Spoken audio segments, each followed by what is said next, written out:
Blessings as we commemorate Martin Luther King Jr. Day. In his letter from the Birmingham jail, the Reverend Dr. Martin Luther King Jr. wrote, "Injustice anywhere is a threat to justice everywhere. We are caught in an inescapable network of mutuality, tied in a single garment of destiny. Whatever affects one directly affects all indirectly." We also recall this passage from 1 Corinthians that says, "If one member suffers, all suffer together with it. If one member is honored, all rejoice together with it."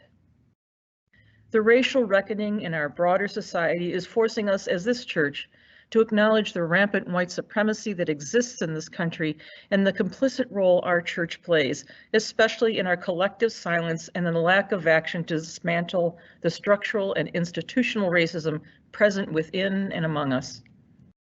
Acknowledging that we have a long way to go, we are actively wrestling with the ways the sin of racism shows up in our lives together as a church. We also know that grace gives us the freedom to face our sin. One way we are called to live out our mutual responsibility for one another is by guaranteeing our neighbor's right to vote and participate freely and fully in society. Since the racial reckoning of 2020, it has been impossible for us to continue to ignore the injustices that our siblings of color suffer. The pandemic continues to show us just how deep the sin of racism goes, from the murders of Black and brown people by authorities to the disproportionate numbers of Black and brown people dying from COVID.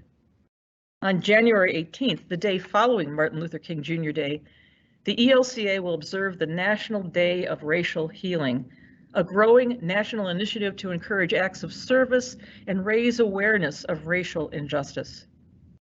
In 2019, the ELCA Churchwide Assembly issued a declaration to people of African descent.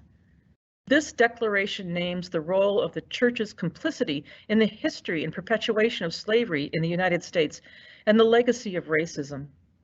In its actions, the ELCA Church Council called congregations, synods, and the churchwide organization to observe an annual day of repentance from racism. Last year, this church affirmed that the National Day of Racial Healing would be added to the ELCA's recognized event dates. This day is an opportunity for people, organizations, and communities to call for racial healing, to bring people together in their shared humanity, recognizing that we are all created in God's image. We take action together to create a more just and equitable world. I encourage you to join in partnership with others on a journey towards racial healing. Be well, dear church.